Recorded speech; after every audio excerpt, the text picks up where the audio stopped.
A lot of the time people start videos saying, I've worked with over 10,000 clients, I've generated over $9 billion in revenue, and I know so much about marketing, you should join my course. But the truth is, 10 years ago, I was living at home with my mum and dad, driving a very old Volkswagen Polo, which had been written off before, which meant I got a good deal on it. I lived most of my life in Monzo overdraft, and to afford my ticket to move to Australia, I had to sell the best part of half an ounce of MDMA. Sorry, Mum. But Metropolitan Police, if you're watching this, I sold it, I got out. I realised what I was doing was bad, and I knew it had gone from just taking care of my friends to dealing, full-blown dealing. But that's the stage everyone goes through in life in their mid-20s, isn't it? I now run several multi-million-dollar businesses. How? I'm not quite sure. I live on a quiet beach in Australia. I'm barefoot all the time, and I only wear underwear when I train jiu-jitsu. Rest of the time, just freeballing. Those things you might want to aspire for, because it's a bit weird. But yesterday, I made $32,000 from a single YouTube video in 24 hours. The best part's this. You can tell I haven't scripted this part of the video. I went on to a website I use called RevTrack to see if the video had worked.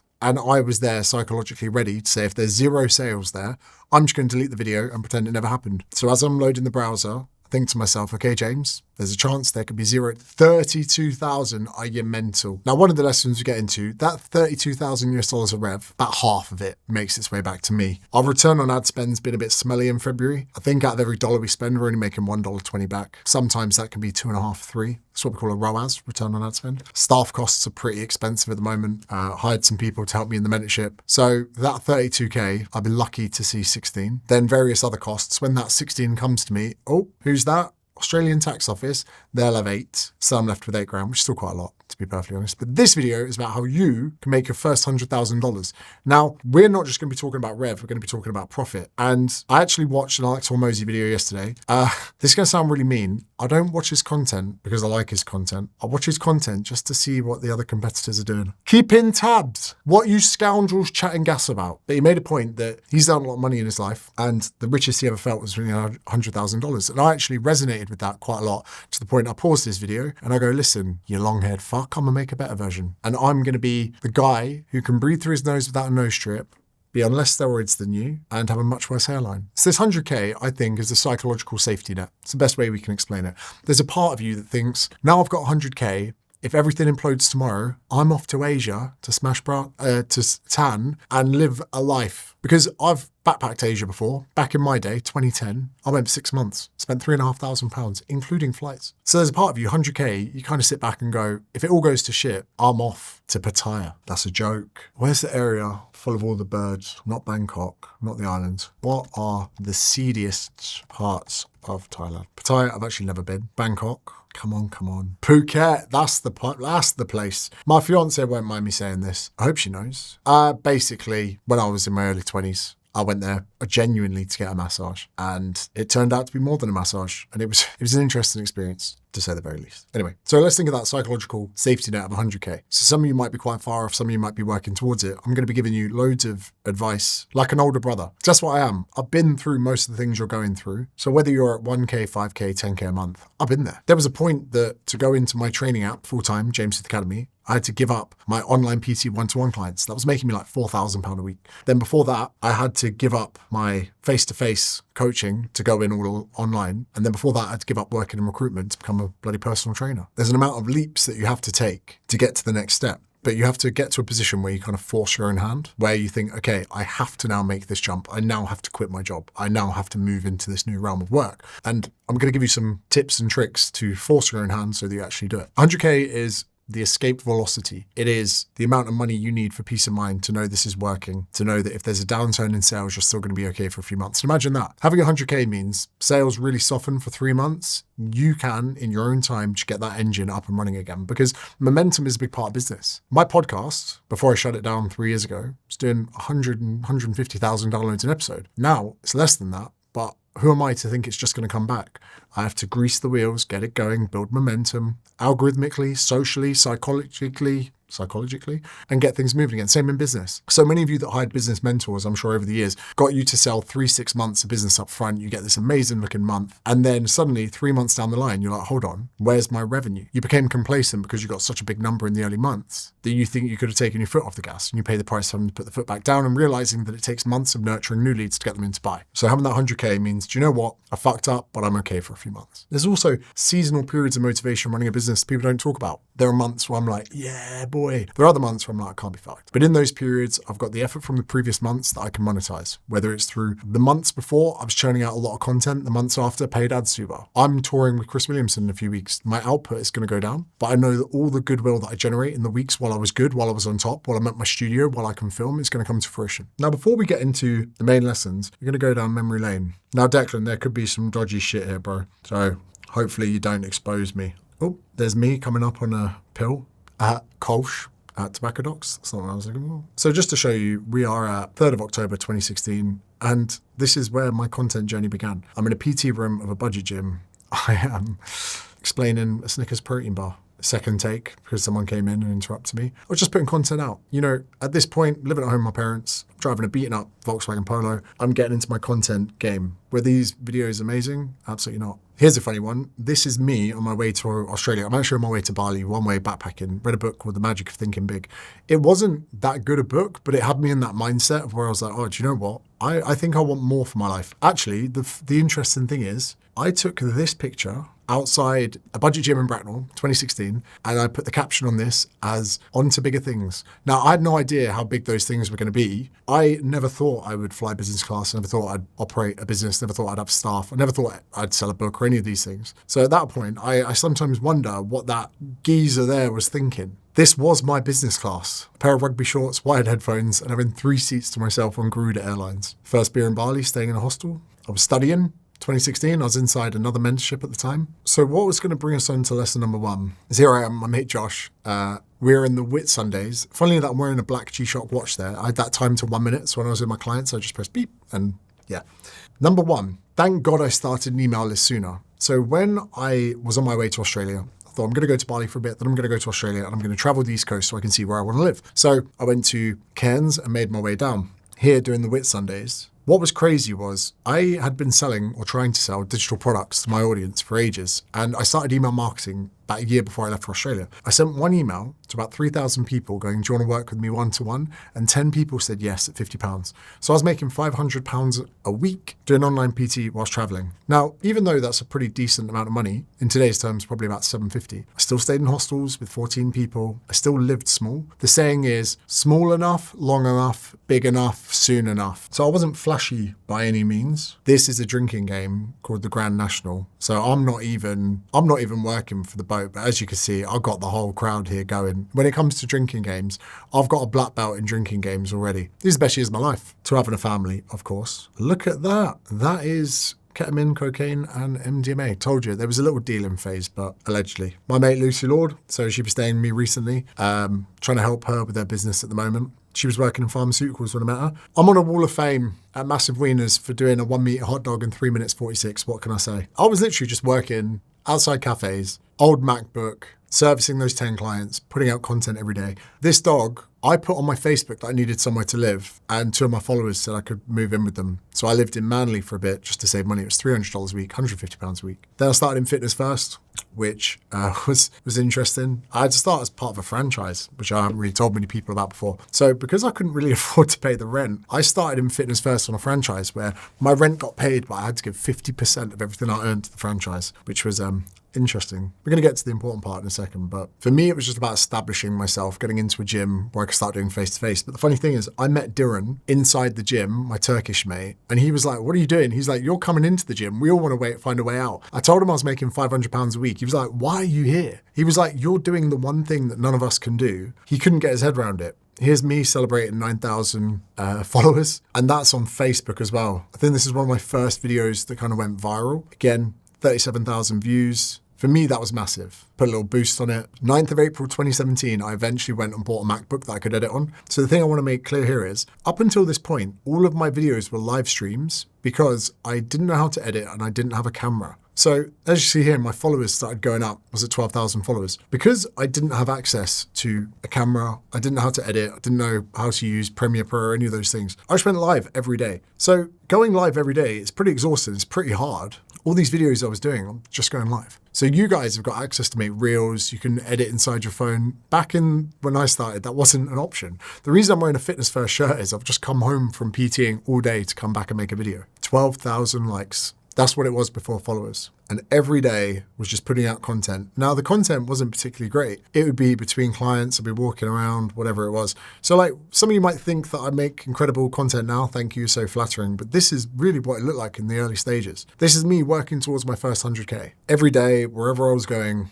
I was recording content. There was just no excuse to not put out videos every single day. Just getting the repetitions in. Even at my parents' house, sat on bed. What was I talking about? I was talking about books that I was reading, trainers. I don't even know what that fucking clip was about. But it was relentless. I would go live at every opportunity because you can be busy and make good money, or you can be broke with loads of spare time. There's no in between. And because I was broke, there was just no excuse not to be churning out content. And again, I'm not saying it was the best quality content ever. I'm just saying that I was so proactive with it. Anywhere I was, cafe, client asked me a question, make it a video, post it. I remember even I was explaining to a client what valgus knee meant, and I would just take pictures of my legs. I sat there, just anything I could do for content, I would do it. And I think that everyone seems to think that all of their content needs to be perfect. We've gone from 10K, now we're at 20K. When I was with my clients, I would film them, then I'd make videos out of the technique. And to me, looking at this was, so for years, my following was niche. It took me, 4 years to get to 10K? Every time I posted, I was feeding something, an algorithm. I was feeding the pony, as I call it now. Then when I hit 25,000 followers, that was when I got the MacBook, the camera, the microphone, the tripod. Stage 1. 25,000 followers before I even considered getting a camera. The first thing, this is my first money that I ever had. Nowhere near 100K. That is a second-hand camera. I had to get a memory card, had to go to a camera store. So any of you out there that want to step up your production from where you are to where you want to be next, go to a second-hand camera store, get a second-hand camera, because you don't care if it's pre-owned or not, you just care that it does the job. And I still didn't know how to edit. So my first video that I posted had gaps in it. I didn't cut or do jump cuts. I still didn't really understand what I was doing with it. Then this is an interesting picture here. So where I talk about staying small, I was starting to earn good money here. Probably coming close to like £1,000 a week. And I flew to Australia one way with Air China and I had to sit on the floor for 10 hours in Beijing. And even though I was making good money, I still flew Air China on the way home because I had the return leg. Because I hadn't got that 100K yet, I still lived small. I know now you can see the fancy cars and the jets and new tonic, all of that stuff. But even here, that's my mum's old suitcase.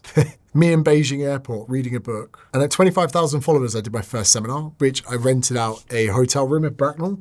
The reason I did my first seminar was I wanted to expense my flight home. So my flight with Air China was £500 return from the UK to Australia. And I thought if I put some event in the diary, I can expense the flight. I'll say I came back to do the trip. So 180 people came to that, which is incredible. My manager actually saw this and reached out to work with me because he was like, if there's someone there working and doing events of his own back, imagine what it could be like with some help. Now, let me show you something. I went to a festival in Croatia called Ultra and got absolutely obliterated for a week. And then we did Sail Week afterwards, which was fucking mental. My come down was so bad, I bought a first class flight back to Australia. Now, any of you that have flown with Etihad, you get an apartment, which is pretty cool. And I hit 60,000 followers on the plane. But let me tell you why this is stupid. So the flight was £5,000. I bought it one way. If I'd got it returned, it probably would have been about 5,500. It probably would have been 10% more to go both ways. So I wasted $5,000 there. Then I get back to my apartment in Sydney and realize my bed was $170. So I've spent $5,000 on a flight to come home to a bed that I got for $170. Then my setup was living in an apartment that cost me £700 a month with a camera that I got secondhand on my balcony, and I went live every single morning and just made content from the balcony. There was a ping pong table behind me. I live in a lad's pad, and it wasn't what I was saying, it was how often I was getting content out there. I would make content about absolutely anything. Here you can see I'm making a fucking video about whey protein. I'd go live every single day from the same spot, 600 people watching there. Then I would go to the gym, In between clients, I'd film content with Diran. Everything here works backwards from content. Go home, film another module. On the balcony, content. Go inside, film another module, film another video. Whatever I could, I would just put out content every single day. And the thing is, you see the part of it now where you might see, oh, he's doing well or whatever. But I thought today would be the best way. We haven't even got into how you make your 100K yet. You need to see the amount of content that is required. Because even if we look here, I just hit 100K, it's 2017, continue to put out content, images, whatever it is. Every single day, it's so imperative that you just keep putting out content. Then if we go to February 2018, Diran and I broke up with my missus, I was on a visa, so I had to leave. We went to Bali and we shared a hotel room with 2 twin beds. At this point, I'm 27, 28. The hotel was £20 a night. We could have our own room. But for us, it was about keeping costs low, pumping out content, keeping costs low, pumping out content. Even here, doing a live, sat on a bed in a hotel. So this brings me on to really point 2. I had to show you instead of just telling you. You need to post daily and you need to put out so much content over the years. And it's not actually that the content you're putting out is making that much of a difference. The real truth is that that content is making you better at content. Before we even talk about money, before we even talk about what you charge, it's imperative you understand that. Every video you put out doesn't just make you more competent at making content. Every single video performance is giving you feedback on what works and what doesn't. And that is the only way to determine your content style, your content cadence, the stuff you're going to talk about, the stuff you're not. So notoriously, every time I talk about muscle growth, I would get abuse for it. So therefore, I don't talk about muscle growth. Then when I talked about fat loss and I was evidence-based and I used analogies, things would go well. But it's only through thousands of repetitions that I was able to get to that conclusion. Lesson number 3, there is not just one type of content. So as you can see from there were static posts, there were posts with text, there were carousels, there were reels, there were landscape, there was portrait. There needs to be so many different variations of content that you put out on a regular basis so that you can understand what works well for what platform, what medium. And if you're going to make that piece of content, it has to go on Instagram, on Facebook, on TikTok, on YouTube Shorts. You should be putting out long form on YouTube. Now you should be looking at LinkedIn. You should be looking at Twitter. All of these different places. If you're going to create content, put it everywhere. And 4, from that, what I wanted you to see was for years, I lived within my means. From 2016, when I arrived, I was renting with my friends up until 2022. So for 6 years, I lived with friends. Main reason? Yeah, to hang out with friends, but also to keep costs down. When my costs were lower, didn't have a car till 2023. With my costs being low, there was less stress on my business. I've just got to pay myself. I can reinvest in equipment. I can travel, which again, traveling was very good for my business because story views for me go up when I travel. So when Australia gave me a visa where I had to leave every month, I was in Fiji, then I was in Bali, then I was in New Zealand, then I was back in Australia. People were invested in my brand and my life because it was interesting. And living within your means is kind of the meta hack in the onset before you have disposable income. That 100K, reaching it in the bank account as fuck you money is going to be very difficult if your burn rate is too high compared to your income. In the onset, it's actually counterintuitive to be spending too much. And this is another reason really number 5 would be something I call solopreneuring, which is where you're a solo entrepreneur. All the way up until 2023, I didn't hire a single person. I had a manager who helped me get gigs and deals. So from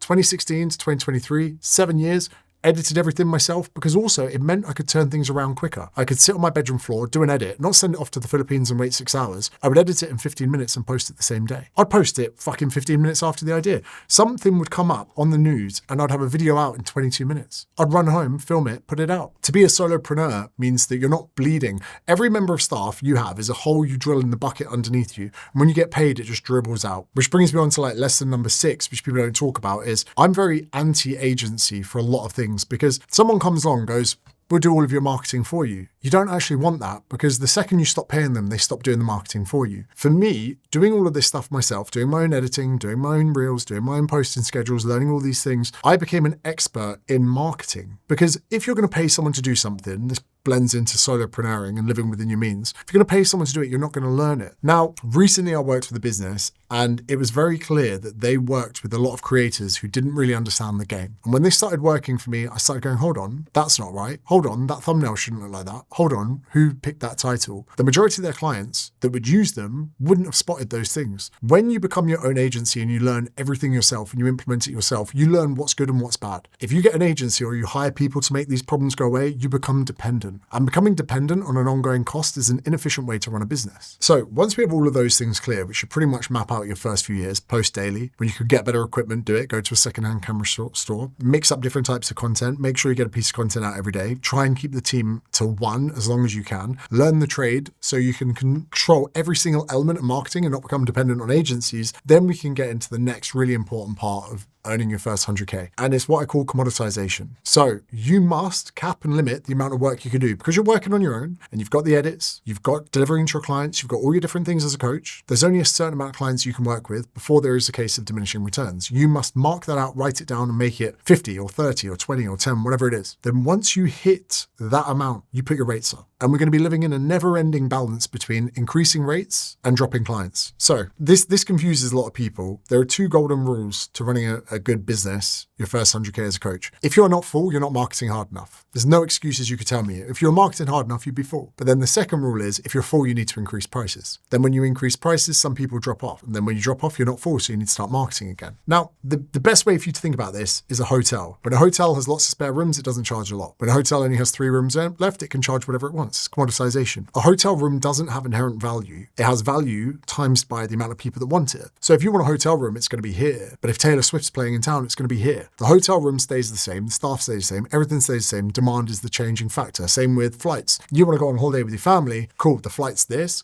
Oh, bank holiday, it's now this. So demand is the factor that determines how much people pay for the same thing, the same service, whatever. And your demand is going to be created through social media. It's going to be created through putting out posts. It's going to be created through getting data from people and all of those 4 S's that I speak about in other videos. Social, squeeze, sell, scale. So let's do some maths for a second. So as a coach, I think you should charge weekly. I think weekly is a real nice way for revenue. When you charge monthly, people can compare it to their mortgage and other bills that are quite like, credit card, mortgage, whatever. Weekly costs can feel more like a gym where you do classes, or it can feel more like going out with friends, socializing, a dinner. We think of expendable costs as weekly costs and then important costs as monthly costs. I think that's just the psychology of it. So I think that most of you should try and charge your hourly rate for a week to begin with as a starting wage. So whatever you would coach someone for an hour of your time is what you're going to charge them for a week, and then you're going to try and service that person under an hour. If it's different to that, it's different to that. I appreciate that. So let's use a personal trainer or a physio as an example. Let's say you're charging £40 an hour. You can maybe bring that person on at £40 a week. So with that in mind, and let's maybe convert that into US dollars in a second, how many clients would you need per week at what price point to have $100,000 revenue? Now, let's assume that 30% of all of your operating costs are going to be expenses, whether it's your phone bill, it's your equipment, it's your camera, it's your microphone, it's the filming studio you hire once a week for 2 hours to batch film some content, it's the podcast studio you're hiring for whatever. So let's do some quick maths to how much that would equate to into clients. So if we think about it, let's say 40, 45 pounds is 50 US dollars. People love US dollars, so that's $50 per client per session. If you were to have 40 clients at $50 an hour, that's $104,000 a year. So over time, if you can get your weekly rate to $75 a week, which isn't crazy, with 40 clients, that's $156,000 a year. So that's all your costs and $100K in your pocket. Now, 40 clients can seem like a lot, but it's also not. If you have 4,000 followers, that's just 1% of your audience. So once you reach that 100K, I would put it in this scale because you don't really need to hoard 100K. But the first thing you should look at is equipment upgrades. When you can get a better microphone, a better camera, a better tripod, that's going to be an investment that in real time is going to increase your reach, the quality of your content, the amount of people they're going to see it. That's going to be one of your best return on investments. Once you have all your equipment and everything in your solopreneur business sorted, that's where I'd maybe look to delegate some stuff. What I would say is a staff upgrade. So maybe hire a contractor for thumbnails, maybe do some simple editing because you can free up some time to service clients or create more content. But the very last stage that you want to jump into is lifestyle. The lifestyle is the last part. When I was still only just getting by, I had my skateboard, I had the beach, I had my laptop, I had my clients, I had my tripod. I watched the same things on Netflix, I had the same iPhone as most people. For years, my life was incredibly ordinary. I was just having a lot of people see my videos. Unfortunately, I've scaled this so far, unfortunately, that I've now got like 4 or 5 businesses that I'm running. And now, to be perfectly honest with you, a lot of my day-to-day lifestyle sucks. I'm on calls late in the evening. I'm having to manage different things. Because of that, I need a 911 GT3. Because of that, I need to fly business class. Because of that, I need to have the fancy house. Because of that, I need the Rolex. The 100K part is the best part. It's the least stressful. It's the most fun creating content. You should be so excited. The lifestyle upgrades only come when you scale your business into the shittosphere. Because from 0 to 1 million is the best time ever. From 1 to 15 million is the graveyard. I'm in the graveyard right now because I'm rich enough to really want nice things, but poor enough that I still can't stop working. And maybe now I'm in 10 years in the graveyard, I might escape the graveyard. Or I might go back down to being poor. But if I could start all over again, I would start email marketing the second. Because the best time to start email marketing was probably 10 years ago, but the second best time is today. I would post daily, no matter what. Starting from 0, there would be no excuse not to post daily. I would mix up different types of content, podcasts, YouTube, clips, short form, long form, everything you can, blogs, LinkedIn, everything. I would live well within my means for years and I would enjoy it. I used to wear stuff from Cotton On, which is like the cheapest shop you can get in Australia. I'll